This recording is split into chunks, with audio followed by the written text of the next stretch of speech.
Chante Alléluia au Seigneur. Chante Alléluia au Seigneur. Chante Alléluia au Seigneur.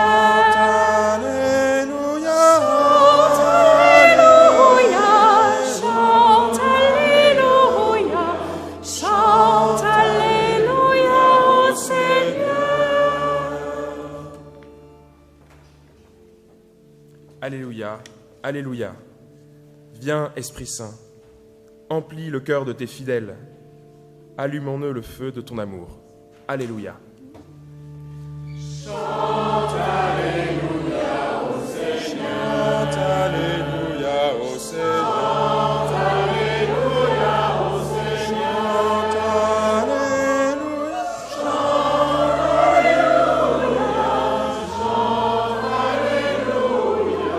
Chante Alléluia au Seigneur.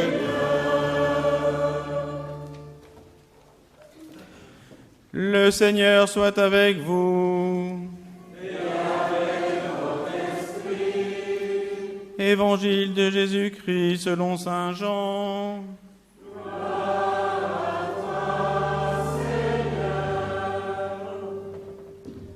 En ce temps-là, Jésus disait à ses disciples, « Si vous m'aimez, vous garderez mes commandements.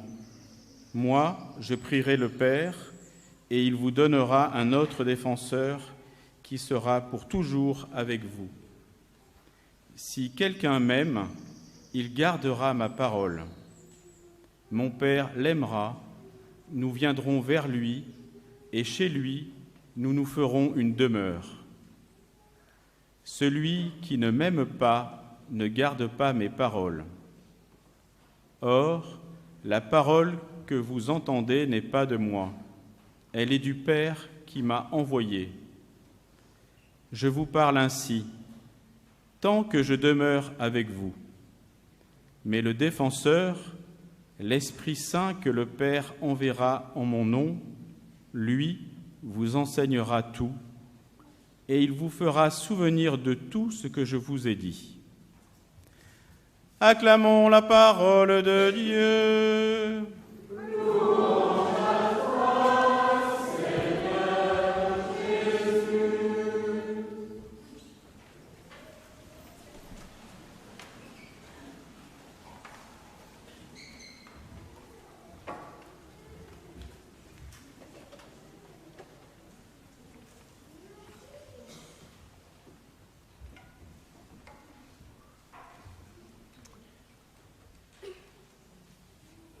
Spiritus Domini replevit orvem terrarum. L'Esprit du Seigneur remplit l'univers. Lui qui tient ensemble tous les êtres, il entend toutes les voix.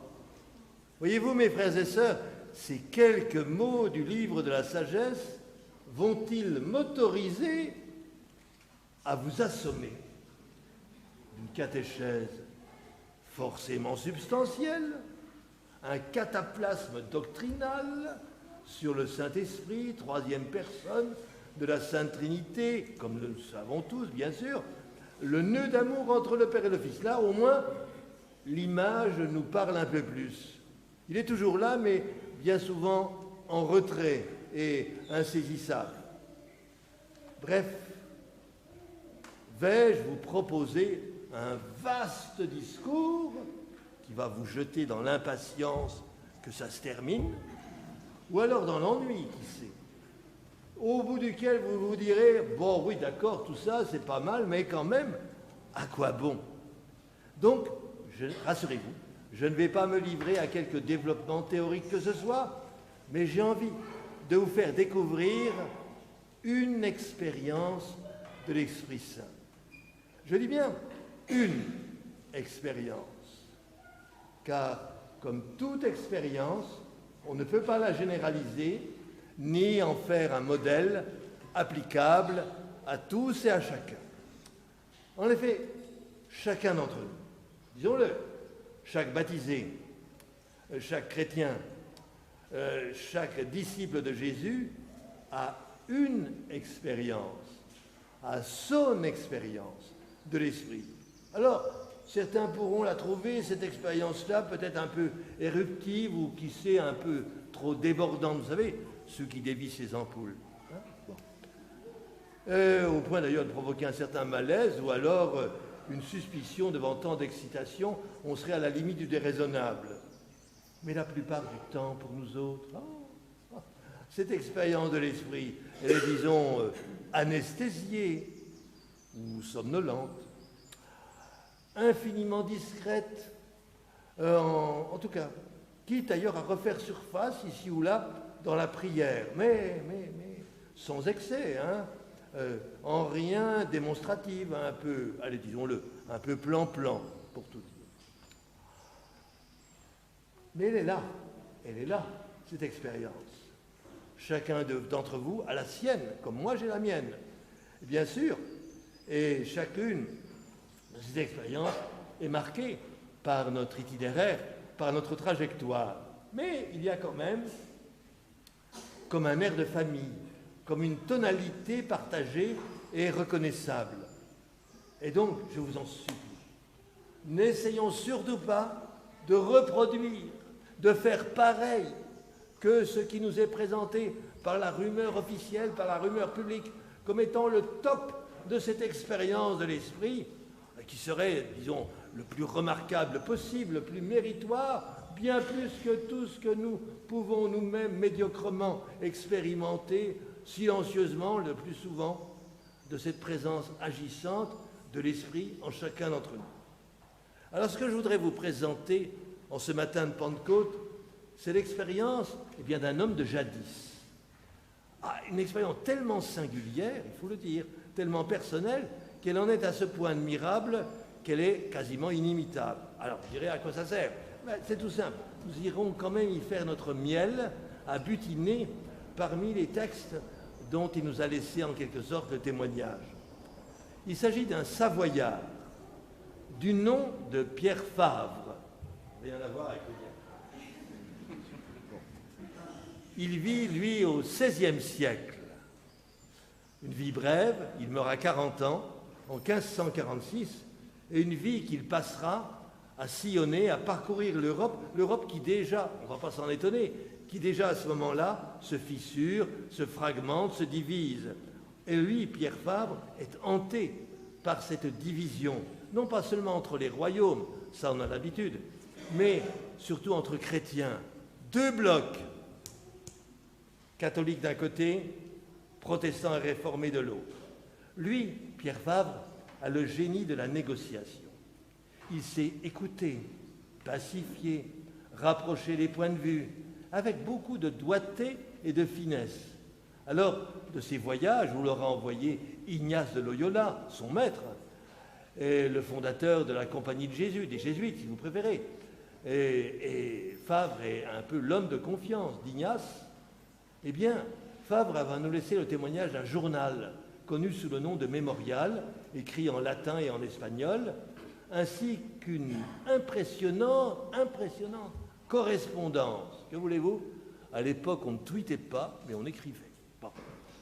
Évidemment, le monde dans lequel il vit et évolue n'est plus du tout le nôtre, c'est exact.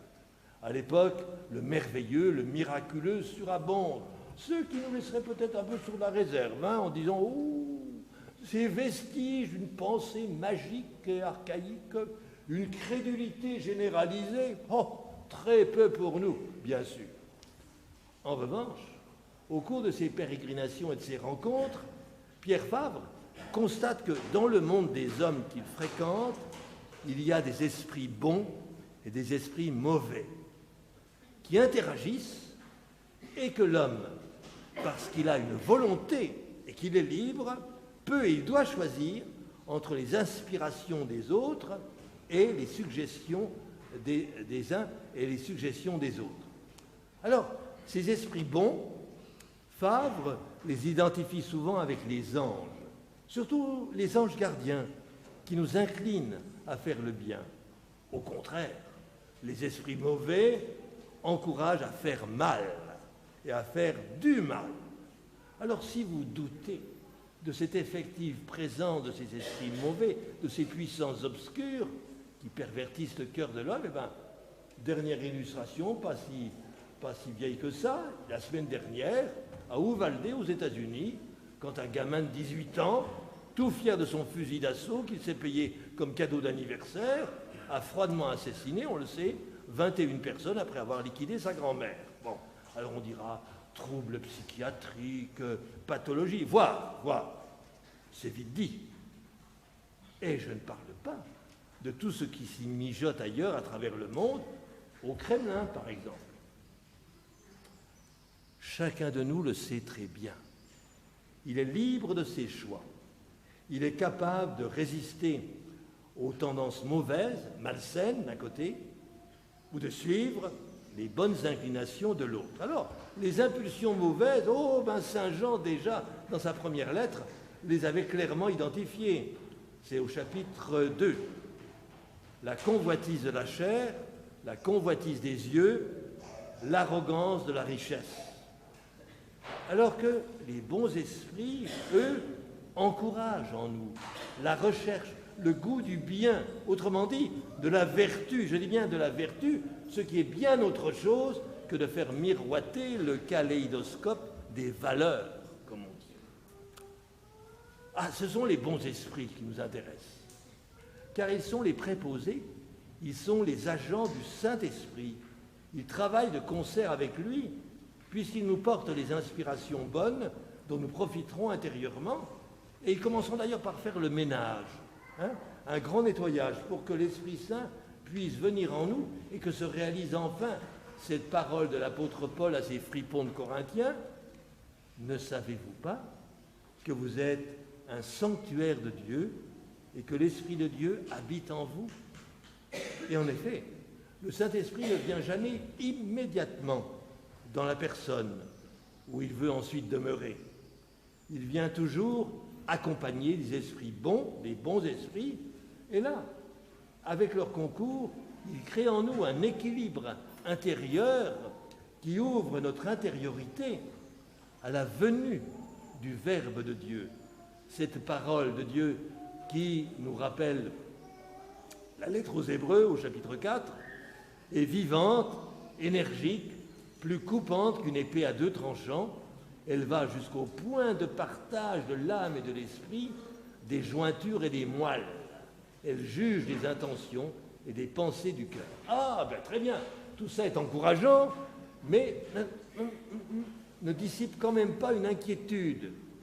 Être habité, travaillé par l'Esprit Saint et les bons esprits, c'est bien, indubitablement, mais ça n'empêche que nous avons aussi affaire aux esprits mauvais. Et nous le savons tous, oui, d'expérience. Nous sommes hésitants, peu stables, incertains. Ah, si nous étions comme les anges, qui, nous dit-on, ont choisi d'un seul coup, au début de leur existence, d'être pour Dieu ou contre Dieu, et du même coup, sont devenus sans retour des esprits bons, des esprits mauvais. Tandis que nous, les hommes, notre fragilité nous expose à la chute, au dérapage. Ne sommes-nous pas finalement perdants en l'affaire? Eh bien, Pierre Fabre répond, pas du tout, car si rien n'est définitif et irréversible de notre sort, c'est que nous pouvons alors nous reprendre, nous relever et faire finalement un choix heureux en faveur du bien. Il n'y a pas de fatalité qui pèserait sur nous. Et il faut être lucide et attentif aux esprits qui nous inspirent, mais qui, parfois, sont, disons-le, trompeurs. En effet, je termine par là. Et nous allons suivre Pierre Fabre dans son expérience qui éclairera sans doute grandement la nôtre. Fabre remarque que lorsqu'il y a une décision à prendre, un choix à faire, un projet à envisager, 2 attitudes peuvent nous guider. D'aucuns resteront réservés, par souci de réalisme, disent-ils. Ils voient les inconvénients, les difficultés apparemment insurmontables, non seulement des obstacles, mais vraiment des impossibilités invincibles. Toute une batterie d'arguments qui se recommandent, bien entendu, de la prudence, et donc, croit-on, de la sagesse. Or, c'est là l'inspiration d'un esprit mauvais, qui nous rétracte. Alors, je vous l'avoue, je ne le connais que trop, cet esprit-là, personnellement. Oui, parce que quand on a enduré nombre d'épreuves et d'avanies dans la vie, on finit par être, je ne dis pas systématiquement, mais très souvent méfiant. Et puis alors, il faut donc se rebeller contre ce point de vue d'une apparente sagesse qui, sous couleur de pessimisme, c'est une tristesse qui ne dit pas son nom. Et alors j'ajoute, l'âge qui vient n'arrange rien, bien évidemment. Bon. En revanche, nous pouvons être guidés non pas par le pessimisme de cet esprit de disette, comme dit Pierre Fabre, mais par un esprit d'abondance qui, nous dit-il, je le cite, nous conservera la joie et la consolation, le réconfort et la tranquillité et tous les sentiments qui partent d'une bonne disposition intérieure. Ce qui ne nous empêchera pas, bien sûr, de prêter attention aux recommandations pratiques de la lucidité, ne serait-ce que pour éviter toute catastrophe. Cet esprit d'abondance, si généreux et entreprenant, eh bien, voilà ce qu'il nous faut demander à l'Esprit Saint au long de nos jours et de nos années.